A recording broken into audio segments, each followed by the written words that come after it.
I am so excited about this Real Good Farmer's Grocery Box. This is the list of all of the stuff that was in it, but you can see all of what was in it over here, plus all these cool add-ons that you can get. Do you know you can get Bang Bang Pie delivered to your house with these beautiful ingredients? So what I like so much about it is that these are the farms that we work with. People like Klug and Spence Farm and Nichols Produce and these just amazing places that make our food so good in our restaurants.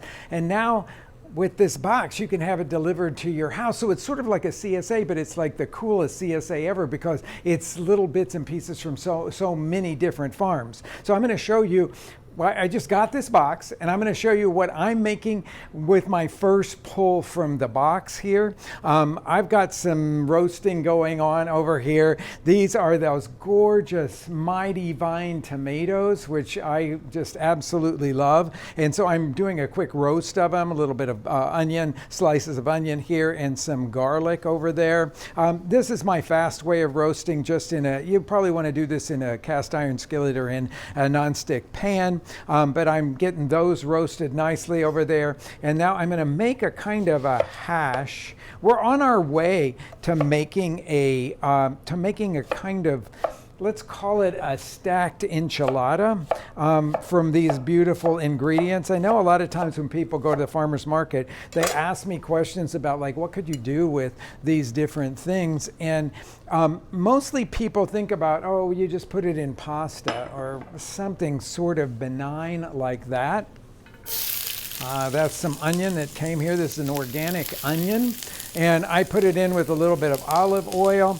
And now I'm going to add to that some of these Klug Farm apples and some of these Nichols sweet potatoes. So I'm using a technique here to do the sweet potato where I don't really peel it completely, but I cut it up into sort of flatten the edges, I'll call it that, and then slice it and then split it that way. Some of the pieces will have some of the skin on them and some of them won't, but I think that actually for what I'm doing right now is going to be enough. So I'm going to scoop this up and throw it over into the skillet with the browning onion, and then that's a little bit on the high side, so I'm going to turn it down just a little bit there. We do all kinds of composting here at our restaurant, so I'm going to throw that into with the compost, set that over there. And then I'll take one of these pieces of apple here and cut that up. I'm going to take the core out of it like that. And then I'm going to leave the skin on it and cut it up into smallish pieces that are about the same size as those pieces of sweet potato. There we go. And then those go into the compost there, and this goes over here, and that'll just cook while we're making our sauce here for the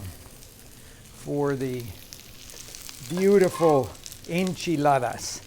Now the nice thing about living in Chicago is we have Mighty Vine tomatoes. I'll tell you, that is just one of the greatest things that's ever happened here, because they aren't like most of the hothouse tomatoes.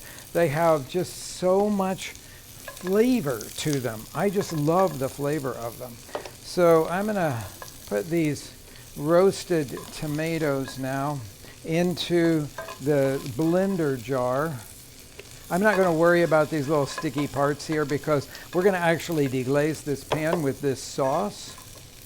And now we've got to go talk about the onion and the garlic here.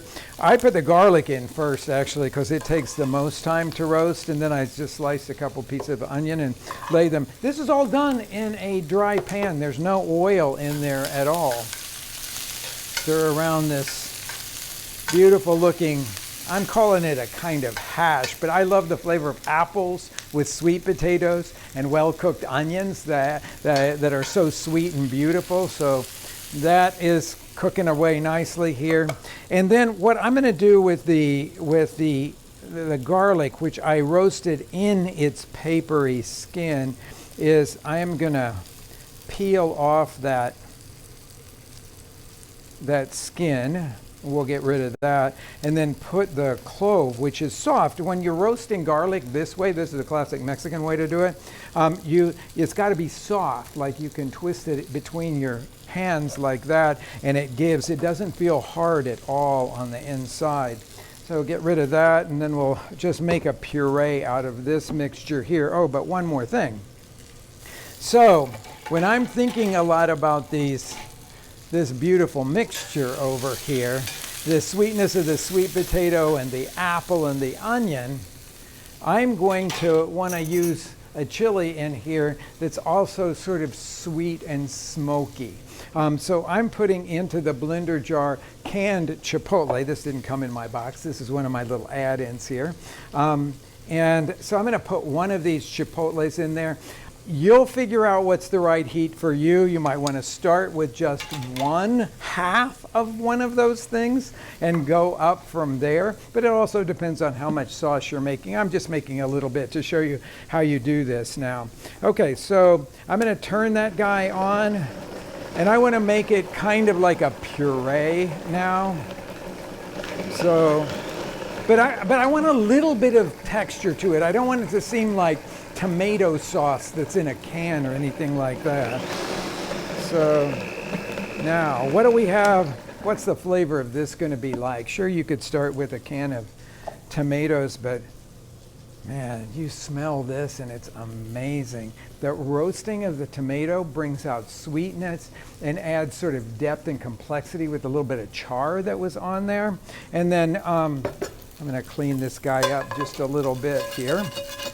Get some of those last little bits of the tomato skin that's stuck there. There we go. And now I'll just dump that over into my compost bowl there. And then take a little oil here to film the bottom of this pan. I'm going to turn this guy now to a kind of higher temperature. And then when it gets hot, I'm going to add the puree and just kind of cook it down a little bit. There, I think this stuff is doing nicely. I just got to make sure that that sweet potato is tender now. So I'm going to just take one little piece of it out like that and try it. It's just tender now. So I think I'm going to turn this guy off and just let that sit in the hot pan until we're ready to use it. Let's go over here and see if, not quite hot yet. I'm just going to put, what I want to hear is a sort of a crackle. I hear a little bit of a crackle, but not too much. Make sure that I've got my temperature on right here and the right one off. Okay, I've got everything done. I turned the wrong pan on, so I turned this one up higher and this one off completely. Now we're getting to hear that sizzle going there. So I'll put this mixture in. And we're going to let that cook down. This is a technique that's used a lot in the Mexican kitchen to concentrate flavors and to add this unified flavor that you can't get any other way. That's going to be my sauce base for this enchiladas. It's a wonderful enchilada sauce. Roasted tomatoes, garlic, onion, and a little bit of chipotle chili. I'm going to grab a little bit of water in here, because I want this to thin it to the right consistency. You could do it with stock if you wanted to, but you don't have to use stock in this. You can see we're sort of headed now in a very, shall we say, vegetarian way. I guess it depends on how you define your vegetarianism. And I'm going to only make this with 2 tortillas. I'm using the ones from local tortilleria that we've used to make our masa for our tortillas in our restaurant for over 33 years now, El Popo. They're located on the south side of Chicago, and I think that they make really, really good tortillas. Again, that didn't come in my box, but it's something that's very easily available and another local product. Maybe we'll get them to do some beautiful tortillas from El Popo. So what I'm going to do here is to very quickly soften the tortilla This pan was, by the way, heating already. So I'm going to soften these guys with just a little bit of oil in this pan. You notice when they start to bubble up, that means that they're going to be nice and soft now. So I'm going to put that down there and then do another one here. And the one thing about getting all of these beautiful vegetables, see how it's puffing there? See, get all these vegetables in this box is it makes you super excited about working with the vegetables. Now let's look in this skillet now, and you can see that it's reduced now to the consistency of like a tomato paste here. And I think that that is giving us what we need there. I'll take the water that I have here and just thin it out a little bit. And now we're going to let that simmer until, just turn it way down, and we'll let that simmer until we're ready to use it now. This is one of my favorite go-to sauces. You could make it with a can of the fire roasted tomatoes from the grocery store, but hey, when you've got those wonderful fresh tomatoes from Mighty Vine, might as well use them, right? Okay, so see how beautiful that is? That's a gorgeous looking sauce right there.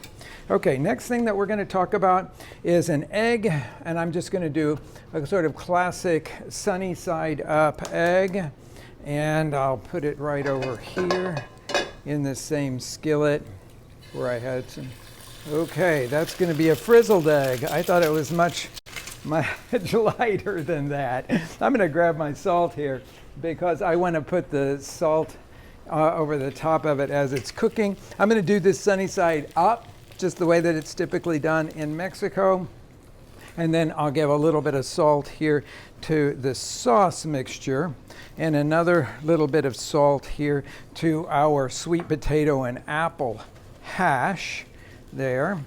Okay, so for building this guy, I'm going to start with one tortilla on the bottom, and then some of our hash here as the sort of filling for it.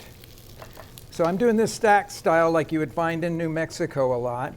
They don't really do this much in Mexico, but they do it in New Mexico, and I think it's a great way to eat. Okay, so that goes there. And then we'll put our second tortilla. You've noticed that I've just patted them dry on the paper towels there. And we'll get rid of that guy. And now we're ready for the soup. The sauce, excuse me.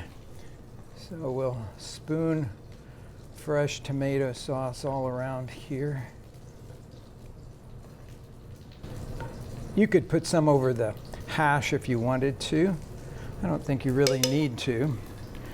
And what I got in the box was some sheep's milk Feta from Wisconsin. So I am going to be using that as one of my garnishing ingredients here. This guy doesn't want to be picked up easily. So this we would call a frizzled egg because it went into a hot pan. So it's going to be frizzled all over the outside there. And this sheep's milk Feta, now I haven't had this one before. So I'm going to give it a little taste first. And then I'm going to use it as a garnishing cheese the way that I would use queso fresco. Oh, it's nice. It's not too briny and too salty, so it's going to be absolutely perfect for this. It's going to be a little bit like a queso añejo from Mexico. And so I'm going to just use this sort of coarse microplane grater to grate it all over the top, like that. There you go. And then I've got a few leaves of cilantro that I'm just going to toss over the whole thing. And not only do you have pretty delicious little meal here, but you also are eating local supporting our local farmers. There couldn't be anything more important right now with all of the restaurants closed and closed until the end of June, they're telling us now. We gotta buy from the local farmers because we buy so much from them, but we can't right now. So help us out. This is the people here at the Real Good Farmers Grocery Box. Order from them. They're supporting all the right people, and make something good with it. Thanks a lot for joining me.